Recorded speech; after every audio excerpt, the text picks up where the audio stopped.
저는 누구보다 평범하게 살아온 올해 딱 30이 된 직장인입니다.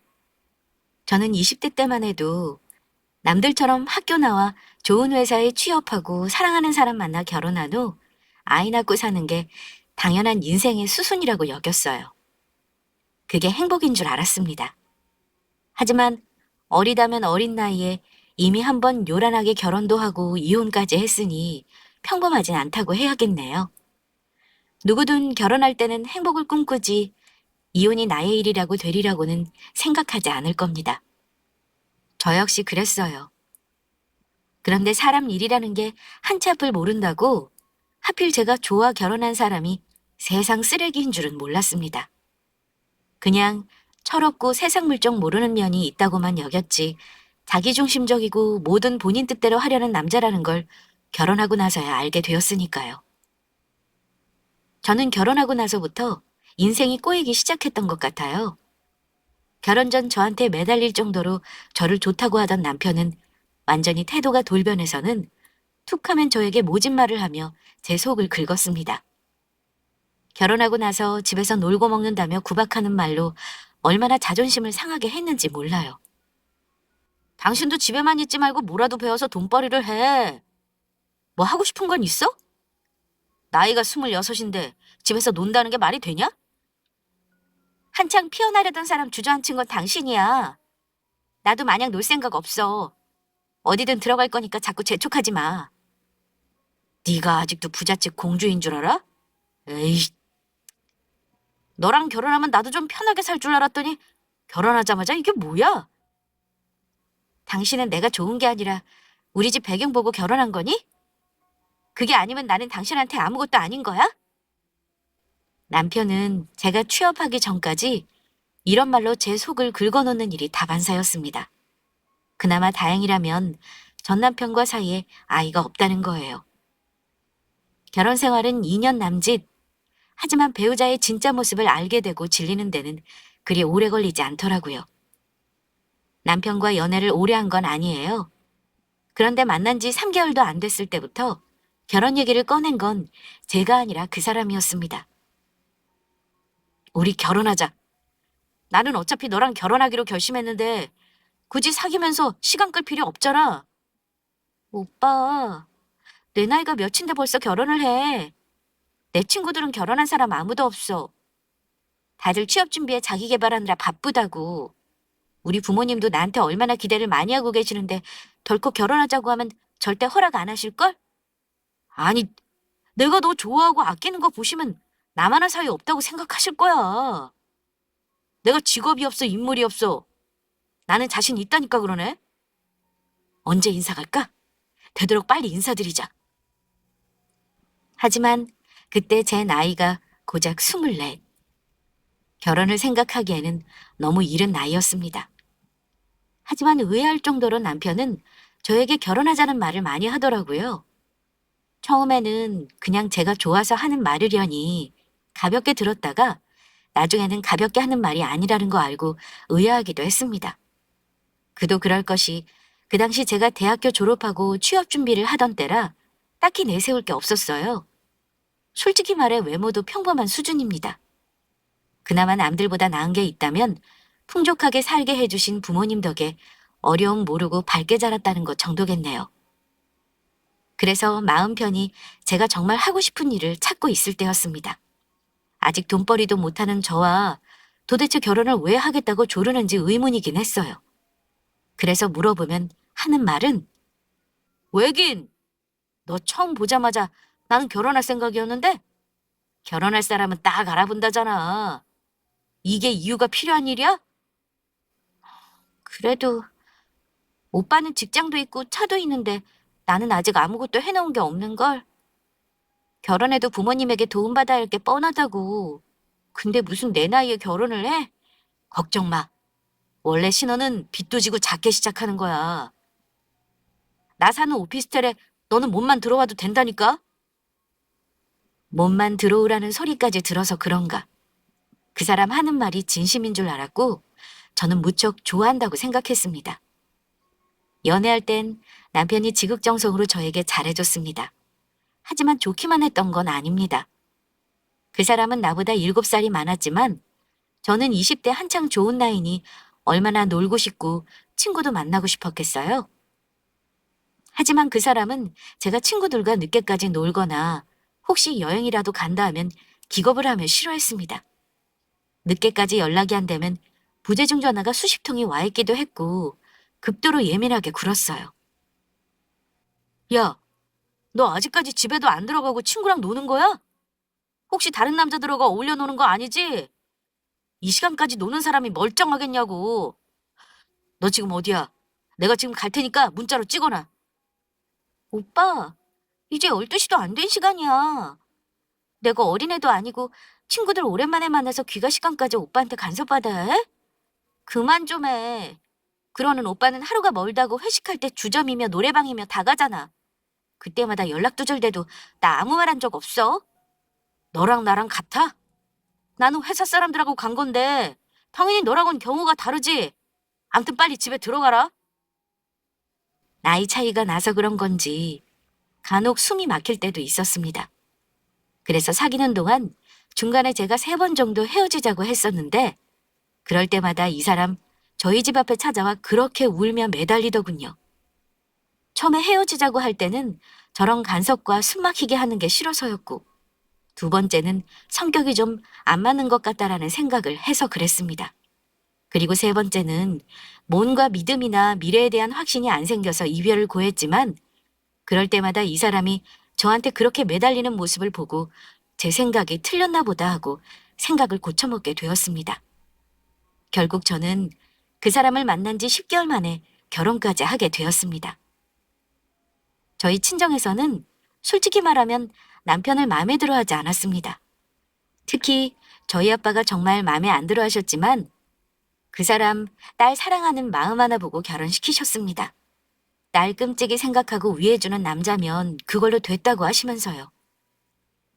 그런데 결혼하고 나서 보니 그 사람 우리 부모님과 제 앞에서 가면 쓰고 연기했던 것 같더라고요. 막상 큰일 앞에서는 본심이 드러나더군요. 남편은 저나 우리 친정 부모님에게 아들같이 잘하겠다고 하던 사람이었습니다. 부모님도 나중에는 마음을 여시고 사위로서 대접해 주시려고 노력을 하셨는데요. 그런데 남편의 태도가 달라지게 된 계기가 된 일이 있었습니다. 뜻하지 않게 결혼 직후에 우환이 생겼던 건데요. 결혼 직후에 친정아빠가 갑작스레 돌아가셨습니다. 아빠는 사업을 하셨는데 그 즈음에 사정이 많이 안 좋으셨던 것 같아요.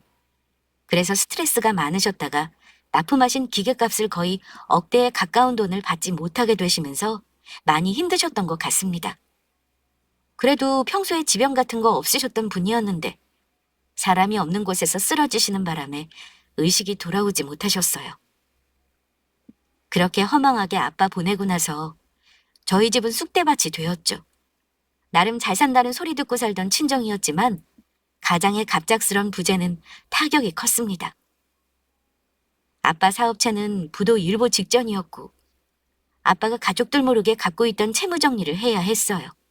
그래서 살던 집도 팔고 타고 다니던 외제차도 팔았습니다. 아빠 돌아가시고 수습하면서 남편과 상황을 공유할 수밖에 없었는데요. 아빠 부채와 재산 정리하는 동안 남편은 슬슬 짜증을 내기 시작했습니다. 장인어른이 혹시 당신 앞으로 해주신 재산 같은 거 아예 없는 거야? 아니 부자가 망해도 3대는 간다잖아. 근데 어찌 이럴 수가 있는 거야? 장모님한테는 그래도 땅이랑 집은 남기셨잖아. 아마 채무 정리하면 아빠 재산은 거의 다 처분해야 할 것 같아.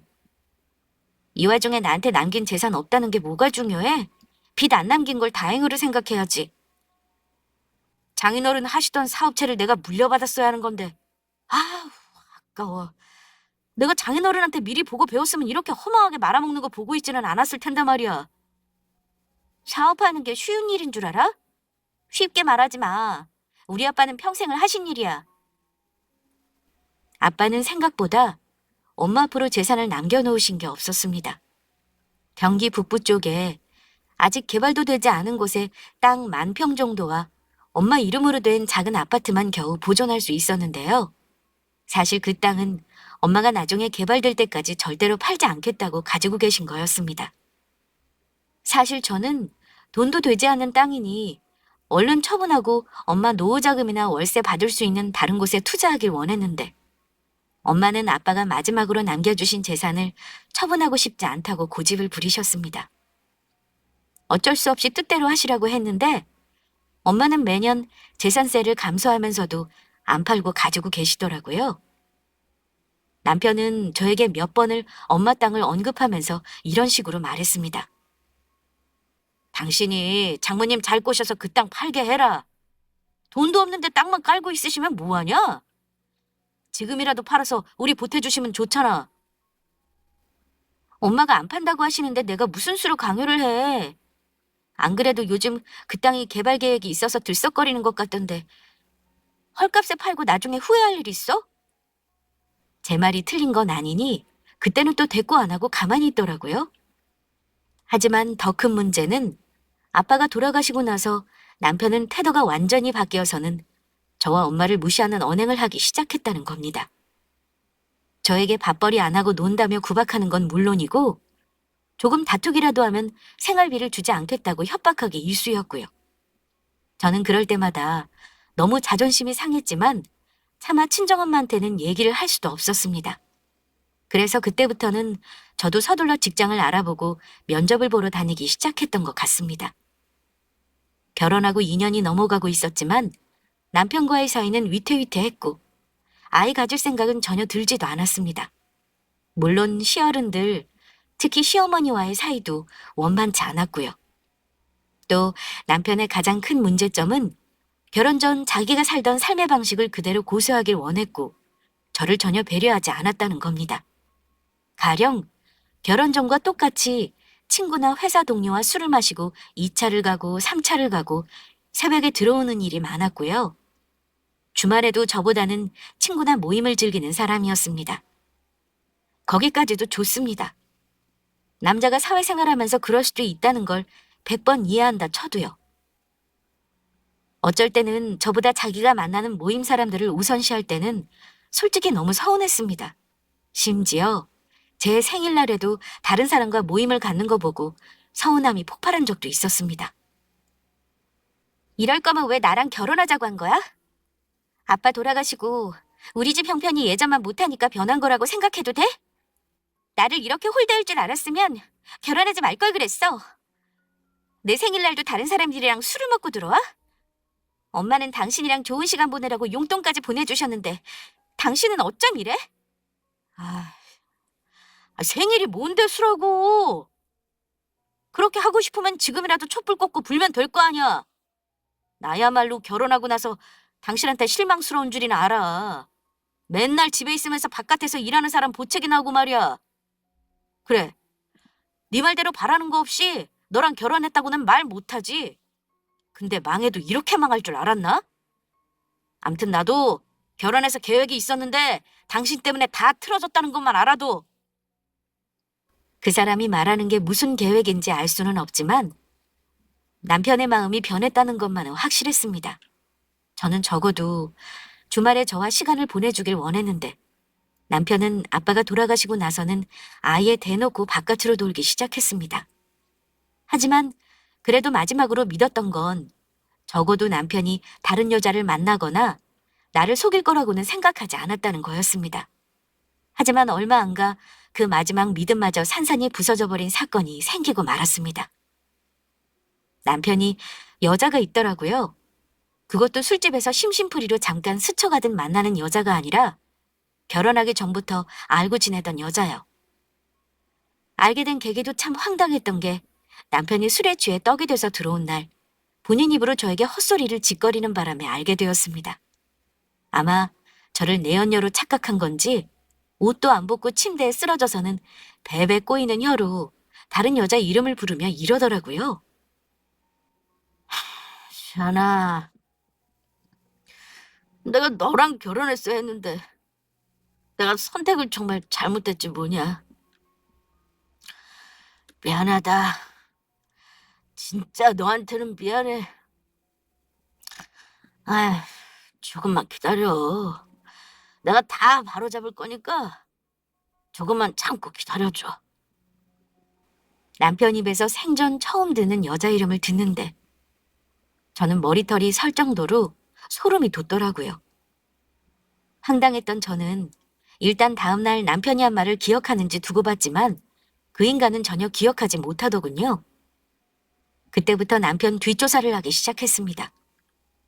저는 소심하기도 하고 운전도 잘 못해서 남편 뒤를 밟는 건 어렵겠더라고요. 그래서 이런 일을 전문적으로 해주는 곳에 2주간 돈을 주고 맡겼습니다. 이렇게 돈을 쓰려고 그동안 비상금을 모아놨나 싶었지만 남편이 분명 저를 속이는 사생활이 있다는 확신이 들었기에 그 돈이 아깝지는 않았습니다. 그런데 흥신소에 의뢰한 지 열흘 만에 그동안 몰랐던 남편의 추악한 사생활을 전부 알게 되었습니다. 사모님, 남편분이 여자가 있긴 있었네요. 얼마나 오래된 사이인지는 좀 더 알아봐야 할 것 같고요. 그 여자 집까지 드나드는 거 보면 꽤 오래 만난 것 같긴 합니다. 제 경험상 바람 피우는 사람들은 딱 일주일만 따라다녀 봐도 티가 나거든요. 자, 여기 사진이랑 남편이 만나는 여자 다니는 회사랑 연락처, 그리고 이름입니다. 더 결정적인 사진은 돈을 좀 더 주셔야 드릴 수 있겠는데요. 초조한 마음으로 기다렸고 분명 예상했던 일이었는데도 제 눈으로 직접 사실을 확인하는 건 또 다른 일이더라고요. 그럼 조금 더 조사해 주시겠어요? 그 여자랑 남편이 어디서 어떻게 만나는지랑 주변 사람도 같이 조사해 주시면 좋고요. 저도 이거 증거로 활용하려면 확실한 정황을 알아야 하니까요. 저는 웃돈을 얹어주고 남편과 상간녀를 더 자세히 뒷조사해달라고 했습니다. 결혼해서 남편이 변한 건 제 친정이 기울여서였던 것도 있지만 다른 여자가 있어서라는 걸 알고 나니 그제야 남편의 행동이 납득이 가더라고요. 나중에 알게 된 사실은 놀라웠습니다. 남편과 만나는 그 여자는 제가 결혼하기 전부터 남편이 만났던 여자였고 심지어 멀쩡한 직업까지 있는 사람이었습니다. 아마 남편 놈은 결혼 전 그 여자랑 거의 사귀듯 만나다가 무슨 이유에서인지 헤어지고 저를 만난 것 같았는데요. 결혼하고 나서도 헤어진 사람을 끊어내지 않고 만남을 지속했다는 건 명백한 불륜이었습니다. 그것도 집까지 드나들 정도였다면 더 말할 것도 없는 거죠. 둘에 대한 뒷조사를 끝내는데 딱 2달의 시간이 흐르더라고요. 저는 그동안 이혼을 하겠다는 결심을 굳혔고 이혼 준비를 하기 시작했습니다. 다행히 직장을 잡은 덕에 돈도 모으기 시작했고 결혼할 때 친정엄마가 주신 지참금 5천만 원도 남편에게 말하지 않고 잘 가지고 있었습니다. 그리고 결혼할 때 아빠가 남편 오피스텔에서 시작하라는 거 마음 아프다고 계약해 주신 전셋집도 계약자는 저였습니다. 저는 집주인에게 집을 빼달라고 말해놨어요. 마침 계약 기간 2년이 끝날 무렵이라 재계약은 하지 않기로 했습니다. 물론 이 사실은 남편은 전혀 모르고 있었고요. 저는 남편이 저를 대하는 태도가 변했어도 바람 피우는 거 알기 전까지는 들어오면 밥도 차려줬고 나름 내조랍시고 기본적인 도리는 했어요. 하지만 저도 직장을 다니며 돈을 벌기 시작했고 더군다나 다른 여자랑 바람 피운다고 생각하니까 아무것도 해주기 싫었습니다. 그런데 이 인간이 자기도 눈치가 있는 건지 내가 뭔가 태도가 변했다는 걸 알더라고요. 보통 남자들은 캥기는 게 있으면 부인한테 더 잘한다고 하잖아요. 근데 남편 놈은 그마저도 인간성이 안 되는 놈이더라고요. 오히려 본인이 더 강하게 나오며 저와의 관계에서 우위를 차지하려고 고압적으로 행동했습니다. 솔직히 말하면 7살이나 많은 남편이었지만 하는 짓을 보면 뻔히 의도가 보여서 그때부터는 코웃음만 치게 되더라고요. 당신 취업했다고 지금 나한테 유세 부리는 거야? 기본적인 주부 도리는 해야지. 밥도 안 하고 내 옷도 관리 안 해주는 건 무슨 배짱인데? 배고프면 당신이 해먹고 당신이 입고 다니는 셔츠는 당신이 직접 다려. 당신은 내가 퇴근하고 오면 밥 차려준 적 한 번이라도 있어? 내가 출근할 때 당신은 내 옷 다려주냐고. 나도 이제 돈 버니까 앞으로는 당신 스스로 해. 나보다 나이도 많으면서 그런 거 혼자 못하냐?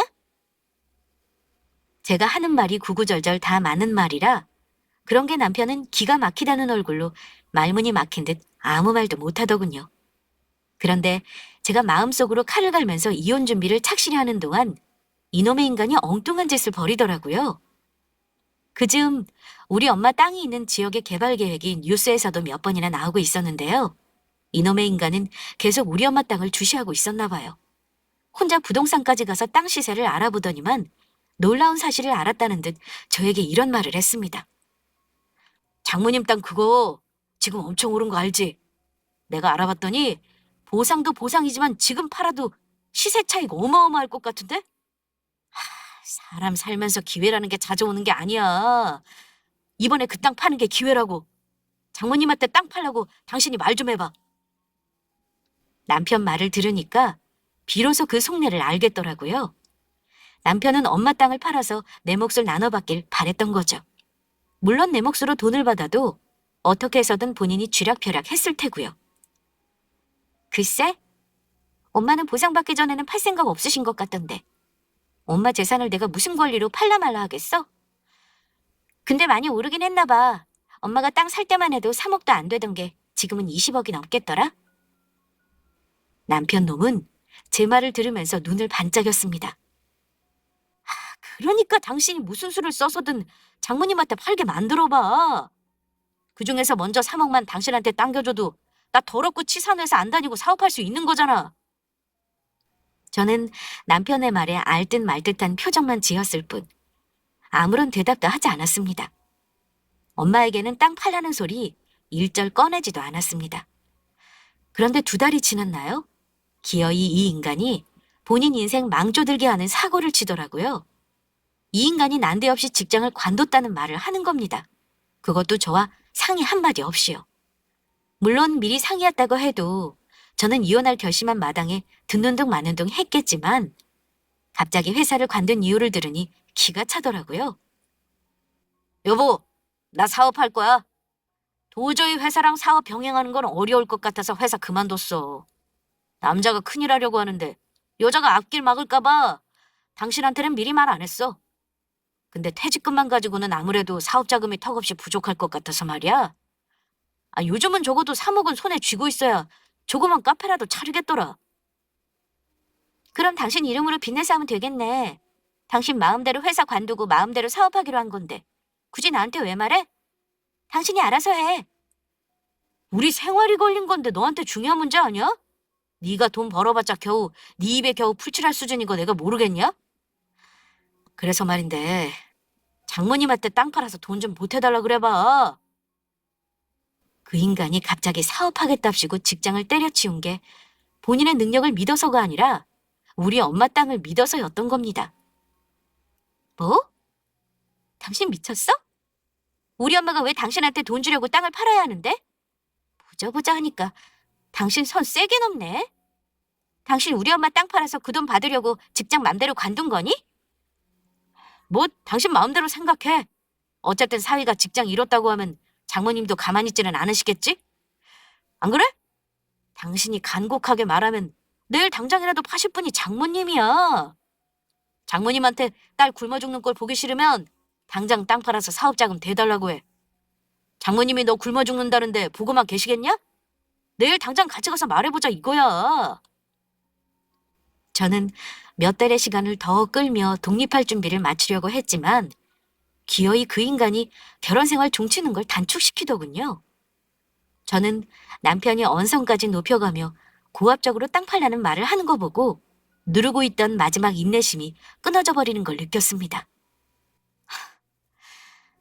이제 진짜 못 참겠다. 뭐? 누가 굶어 죽어? 당신 진짜 쓰레기구나. 굶어 죽는 건 내가 아니라 당신이겠지. 회사 관뒀으니 앞으로 먹고 살 걱정이나 하지 그래? 당신 나한테 이렇게 당당할 이유가 없을 텐데 참 뻔뻔하다.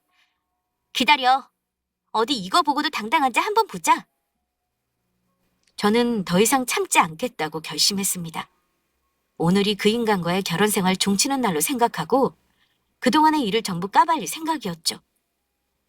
저는 숨겨놓았던 흥신소에서 받은 사진을 가져와 남편 얼굴에 집어던졌습니다. 순간 어벙벙한 얼굴로 사진을 집어들던 남편의 얼굴이 백지장처럼 질리더군요. 그러더니 발뺌을 하기 시작했습니다. 제가 예상한 반응이었어요. 이게 뭐야? 당신 이거 어디서 찍은 거야? 누가 찍은 건지 몰라도 아니야.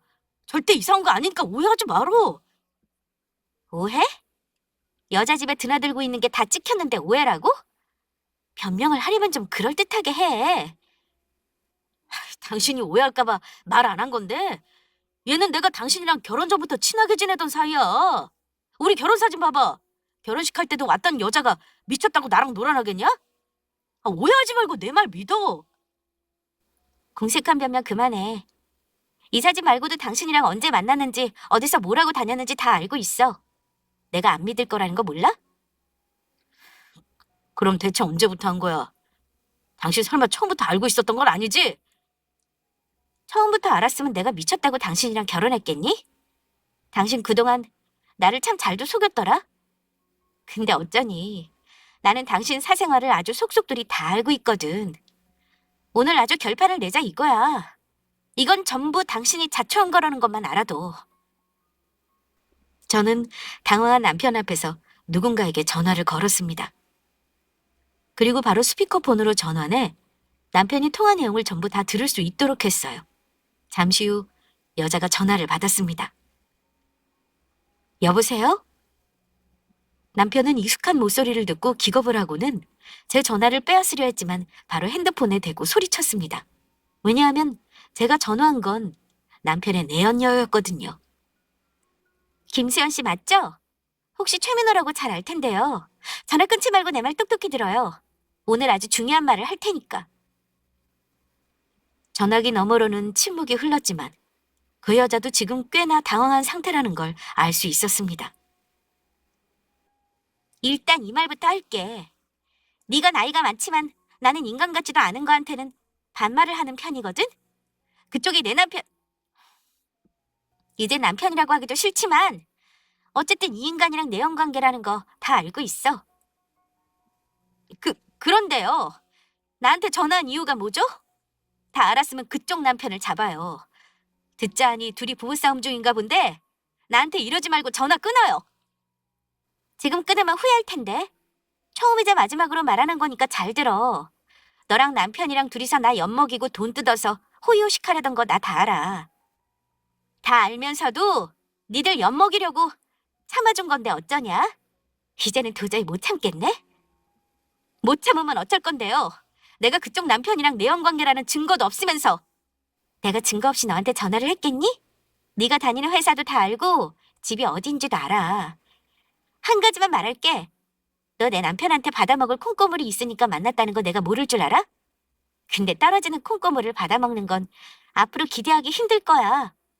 이 인간에게 무슨 말을 들었는지 다는 몰라도 큰돈 생긴다는 거 헛된 꿈이니까 포기해. 내가 뭘 어쨌다고. 이봐요. 적당히 해요. 나도 이제 그만 우리 관계 정리하려고 했었다고요. 그래. 아마 그러는 게 좋을 거다. 하지만 불륜 저지른 대가는 치러야 할 거야. 그리고 모르는 것 같아서 말해주는 건데 저 인간 회사 관둬서 앞으로 먹고 살기 힘들 것 같거든? 나는 버릴 거니까 네가 그냥 데리고 살아. 뭐라고요? 지금 그게 무슨 말이에요? 다시 말해줘. 네가 좋다는 이놈, 밥줄도 제 손으로 끄는 놈이라고. 실업자의 빈털터리가 좋다면 뭐 나도 더는 안 말려. 내가 버린 쓰레기 잘 주워다 쓰길 바랄게. 전화로 싸우는 두 여자 사이에서 남편 놈은 방금 전 기세등등하던 모습은 사라지고 어쩔 줄 모르고 있었습니다. 저는 전화를 끊어버리고 나서 그 인간에게 소리쳤습니다. 내가 모든 거 다 알고 나서 그동안 얼마나 속으로 피눈물을 흘렸는지 알아? 다 준비되면 조용히 갈라서자고 할 생각이었는데 이제 내 마음이 바뀌었어. 당신한테 내가 할 수 있는 최대한으로 복수해주고 이혼할 거니까 각오나 해. 뭐? 우리 엄마 땅을 팔아줘? 당신 처음부터 나랑 결혼하자고 보챈 거 다 이유가 있었던 거지? 그거 알고 나니까 당신이 더 소름 끼치고 싫어. 내가 밟은 똥이니까 내가 치워야지 별 수 있겠어? 당장 내 집에서 나가. 내연녀도 들키고 본인의 성내도 낱낱이 까발려지니 본인에게 불리하다는 걸 파악한 그 인간은 그때부터는 저에게 아까와는 전혀 다른 태도로 나오기 시작했습니다. 여보, 잠깐만. 내 말 좀 들어봐. 내가 무조건 다 잘못 인정할게. 당신 지금 너무 감정적이라는 거 알지? 일단 당신이 내 뒷조사했던 거 알겠는데 그게 다가 아니야. 그 여자가 끈질기게 나 꿰어낸 거라고. 다 정리하려고 했어. 내가 사업한다는 것도 다 당신이랑 나 좋자고 하는 거지. 설마 그런 여자 덕보게 하려고 했겠어? 여보, 알잖아. 내가 당신 얼마나 졸라서 결혼했는지. 이번 일 계기로 정신 바짝 차릴 테니까 제발 용서해줘. 어? 구구절절. 무슨 말이 그렇게도 많은지. 남편이 말을 내뱉을수록 궁색한 변명으로밖에 들리지 않았습니다. 우리 좋자고 한 일이라고? 말도 없이 직장 관두고 엄마 땅 팔라고 강요한 게 우리 좋자고 한 일이야? 정리한다는 놈이 엊그제 저 여자 집에는 왜 갔다 온 건데? 거짓말도 앞뒤 맞춰가면서 해야지. 당신 참 소름 끼치는 사람이야. 나는 더 이상 당신이랑 결혼 생활 지속할 이유가 없어. 할 말 있으면 이혼 소장 받고 나서 답변서 잘 쓰기 바라. 결혼할 때 내가 쓴 돈이랑 위자료 전부 챙겨주려면 퇴직금 엉뚱한 데 쓰지 말고 잘 놔둬야 할 거야. 알겠어? 뭐? 여보, 지금 나 직장도 그만두고 돈이라고는 딱 퇴직금뿐인데 위자료라니. 나는 절대 이혼 못해. 소송이고 뭐고 인정 못하니까 어디 한번 해봐.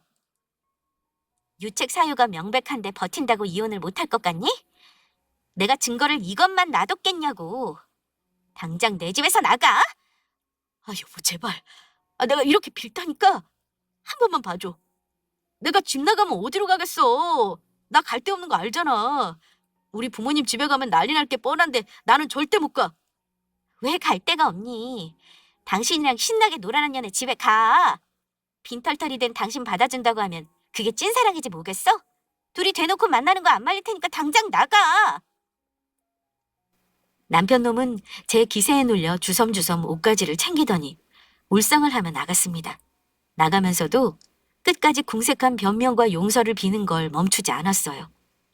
저의 계획보다 이혼이 앞당겨지긴 했지만 모든 일이 계획대로 되는 건 아니니까요. 저도 빨리 주변 정리를 하기로 마음먹었습니다. 친정엄마에게도 그간의 일을 말씀드렸어요.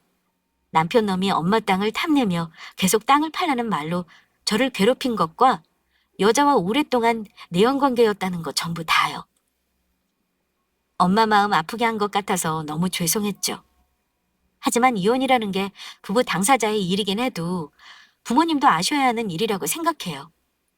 엄마는 제가 더 속상할 거라고 생각하셨는지 애써 담담하게 말씀하셨습니다. 이혼이 뭐 대수니? 하기로 맘먹었으면 못할 것도 없다. 그놈이 지만 하는 것 같아서 늘 마음에 걸렸는데 기어이 생긴 대로 노는구나. 네 아빠 돌아가시고 나서부터 그놈이 뭔가 싹수 없이 변한 건 엄마도 눈치채고 있었어. 하나도 힘들 거 없어. 엄마가 옆에 있어줄 테니까 소송이든 뭐든 해서 너 피눈물 나게 한 두 연놈들 가만두지 말아라. 땅은 내가 나중에 싹 처분하면 내 노후자고만 남기고 너한테 싹 다 줄 거니까 아무 걱정하지 말어. 아무리 우리 집이 기울었어도 그놈이 무시할 정도는 절대 아니야. 엄마가 이해해주니까 힘이 난다. 엄마도 너무 속상해하지 마. 나 아직 30도 안 됐고 이까짓 거 충분히 극복할 수 있어. 사람 살면서 한 번씩 힘든 일 겪는 법이잖아? 나는 미리 겪었으니 앞으로는 좋은 일만 있을 거라 생각할래. 그래, 우리 딸 말이 100번 맞아. 그 연놈들 아마 어떤 식으로든 돌려받을 거다. 남편을 쫓아내고 나서 저는 바로 이혼 소송과 상간녀 소송을 접수하기 위해 변호사 상담을 받았습니다. 물론 차고 넘치는 증거와 전화 통화 녹음 내역으로 인해 저에게 유리하다고 했고요. 남편 내연녀 회사에는 제가 할 수 있는 복수를 위해 투서와 사진을 첨부해 감사부서에 보냈어요. 요즘은 인터넷에 개인 신상 올리면 저도 처벌받는다고 변호사가 조심하라고 하더라고요. 물론 벌금 몇 푼 내서라도 엿먹이고 싶으면 속풀이 하는 것도 괜찮겠다 싶었지만 그런 썩을 년 때문에 내 돈 쓰는 것도 아까웠습니다. 그러니 그년 다니는 회사에 추잡한 본호모습을 알리는 게 최선이다 싶었네요. 아마 그년도 회사에서 곤욕을 좀 치렀을 겁니다. 신분상 징계는 없어도 소문이라는 게 그리 만만한 놈이 아니니까요. 문제는 남편 놈이었습니다. 저는 남편 본가와 회사로 소장을 보냈는데요. 시댁에서 알고 난리가 났었어요. 시어머니는 줄기차게 전화하시고 심지어 엄마한테까지 전화해서 애들을 이혼하게 둘 거냐고 난리를 쳤습니다. 자기는 절대 아들 이혼남 되는 걸 못 본다나요? 그때 친정엄마가 시어머니에게 아주 시원하게 내지르셨어요. 같이 자식 키우는 사람이 어찌 이렇게 나오나요? 그대가들이 우리 딸한테 무슨 짓을 했는지 몰라요? 입장 바꿔 한번 생각해보라 이거예요. 대개 며느리가 결혼하기 전부터 딴 놈 만나고 다니고 남자 집 들락거리면 어쩌시겠어요? 그것도 모자라서 그 댁한테 재산 처분해서 돈 내놓으라고 강짜 부리면 어쩌시겠냐는 말이에요. 그래도 아들한테 참고 살라고 할 건가요? 최소한 인간으로서 양심 있으면 미안하다는 말을 할 줄 알아야죠. 이럴 수는 없는 겁니다. 나는 우리 딸, 그 집안 며느리로 살게 할 생각 없어요. 아니, 그래도 참고 살면 잊히는 겁니다. 이제 애도 낳고 사돈댁 재산 물려받으면 편하게 살 건데 나는 도저히 이혼하게는 못 두겠네요. 어쩜 아들이랑 엄마가 둘 다 뻔뻔하기 짝이 없군요. 지금 감히 내 재산 물려받는다는 말을 한 겁니까? 정말 좋은 말로 해서는 안 되는 집안인가 보네요. 내 딸이 법대로 할 거니 앞으로 이런저런 하지 마세요. 그댁 아들은 아웃입니다. 아웃이요. 아시겠어요? 이혼하면 누가 손해인지 모르시는가 본데 우리나라에서는 이혼 여부는 시선이 절대 곱지만은 않다는 거 알아두세요. 글쎄요. 다른 사람은 그럴는지 몰라도 이 이혼은 우리 딸 손해는 아니네요. 빈손으로 내쫓기는 대개 아들이나 걱정하시죠? 싸움 결과는 저희 친정엄마의 압승이었죠. 시어머니는 아마 엄청 분하셨을 겁니다. 양가 부모까지 서로 얼굴 붉힐 정도로 저와 남편의 갈등은 극으로 치달았습니다. 하지만 유리한 위치에 있는 건 남편이 아니라 제 쪽이었습니다. 남편 놈은 끝까지 이혼을 거부했지만 유책 배우자인 본인이 뭘 할 수 있겠어요? 결국 남편은 이혼 소송에 응할 수밖에 없었고 나중에는 위자료를 깎기 위해 별짓거리를 다 하더라고요. 결혼 후 제가 생활비를 받았었다며 제가 쓴 돈을 내놓으라고 하질 않나. 내 재산을 분할해야 한다며 재산 명시 신청을 하지 않나. 유책 배우자 주제에 꼭 누가 보면 본인이 이혼당하는 사람처럼 행동했습니다. 결론부터 말씀드리면 이혼 소송은 저에게 유리하게 판결이 나왔습니다. 혼인 기간이 짧아 위자료를 많이 기대하지 않았지만 2천만 원의 위자료를 주라는 판결을 받았습니다. 상간녀 소송도 마찬가지로 제가 승소했어요. 그녀는 꼴에 망신을 당하는 건 싫었나 봐요. 남편과 이미 정리했다며 위자료를 깎아달라고 구질구질하게 나왔지만 저는 들은 척도 안 했습니다. 결혼한 줄 알고서도 만남을 지속해온 찐사랑인 줄 알았는데 남편이 이혼남의 실직남이 되자 바로 정리해버리더라고요. 물론 가장 짠내나는 인간은 남편 놈이었지만요.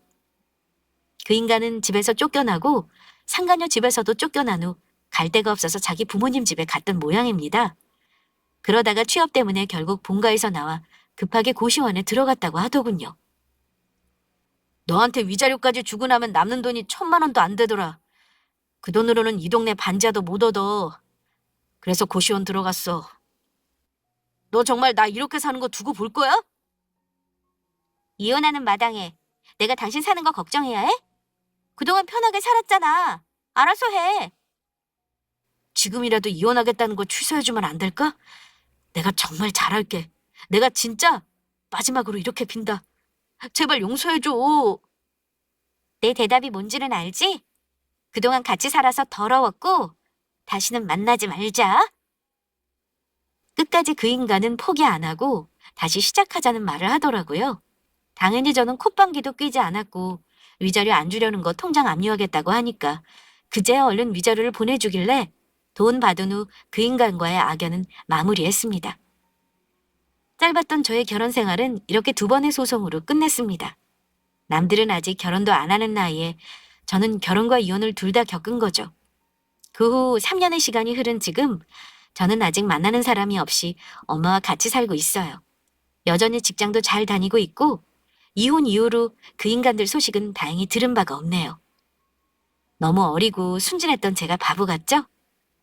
그 인간에게 질려서인지 아직까지도 저는 남자 만나는 게 두렵네요. 엄마는 세상에 그런 놈보다 좋은 놈이 더 많다고 하시는데 굳이 누구랑 결혼하는 걸 제 인생 목표로 하고 싶진 않습니다. 그것보다는 제 인생을 내실 있게 채우는 거에 집중하고 살려고요. 그러다 보면 또 모르죠. 좋은 인연이 나타날지도요. 어리고 바보 같았던 저지만 나쁜 인간에게 끝까지 휘둘리며 살 만큼 세상 물정 모르지 않아요. 이제 앞으로 인생에 나쁜 일은 더 없을 거라고 믿고 싶어요. 그러니 열심히 사는 저를 응원해 주시기 바랍니다. 저의 이야기는 여기까지 할게요. 긴 사연 끝까지 들어주셔서 감사합니다.